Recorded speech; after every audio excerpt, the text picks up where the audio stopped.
Assalamualaikum warahmatullahi wabarakatuh. Apa kabar anak-anak? Ya, kita bertemu lagi dalam pelajaran bahasa Indonesia bersama Bapak Endang Herdiana. Sekarang kita masuk bab 2, yaitu berkreasi dalam cerita imajinasi. Kalian sering mendengar ya, bahkan membaca cerita-cerita imajinasi.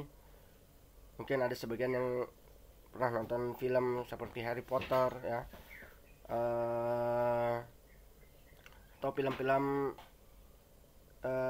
kartun ya, yang menceritakan cerita yang aneh-aneh ya, cerita superhero kayak gitu. Itu merupakan cerita imajinasi ya.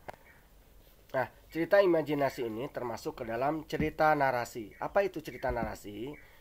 Cerita narasi adalah bacaan berupa karangan yang menceritakan atau menjelaskan suatu peristiwa secara detail berdasarkan urutan waktu ya.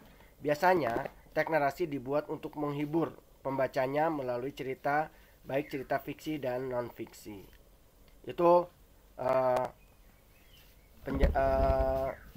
itu arti dari narasi sendiri ya. Jadi cerita narasi itu karangan yang berdasarkan urutan waktu ya.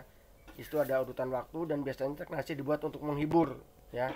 Dan kebanyakan cerita ini cerita fiksi ya, cerita yang tidak sebenarnya.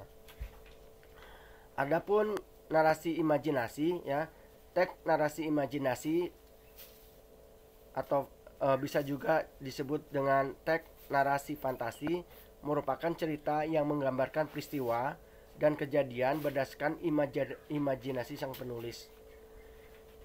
Ya, termasuk ke dalam cerita fiksi, cerita yang diada-adakan, bukan cerita sebenarnya. Kita akan mengidentifikasi unsur-unsur teks narasi ya. Mungkin akan menceritakan kembali isi teks narasi, tapi kita bahas sampai identifikasi aja ya. Ciri-ciri cerita fantasi. Ciri-cirinya memiliki ide cerita yang tidak berakar pada kehidupan sehari-hari. Tidak berakar pada kehidupan sehari-hari. Tokoh utamanya cenderung superhero yang memiliki kekuatan super ya. Jadi tadi cerita-cerita ini tidak berakar pada kehidupan sehari-hari. Bisa juga berakar pada kehidupan sehari-hari, tetapi ditambahkan dengan hal-hal yang eh, ditambah-tambahkan ya, supaya menarik.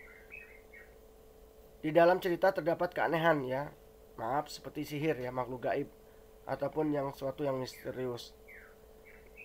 Penggunaan latar dapat menembus ruang waktu ya. Penggunaan latar dapat menembus ruang waktu, artinya kadang ceritanya itu bisa pindah-pindah waktu ya. Namanya juga dibuat ya. Tadi tokohnya cenderung superhero, tokohnya juga memiliki kekuatan unik ya, karena atau kekuatan super untuk menyelamatkan dunia. Jadi sama dengan superhero tadi ya. Karena cerita imajinasi menggunakan khayalan, maka cerita ini termasuk ke dalam kategori cerita fiksi. Di buku kamu bisa dibaca sendiri ya. Cerita imajinasi halaman 43, bayangan dalam cahaya ya. Mungkin itu aja yang bisa Bapak sampaikan. Kita akan lanjut lagi minggu depan ya. Kita akan lanjut lagi minggu depan mengenai cerita fantasi ini, bagaimana cara menceritakan dan struktur bahasanya. Assalamualaikum warahmatullahi wabarakatuh.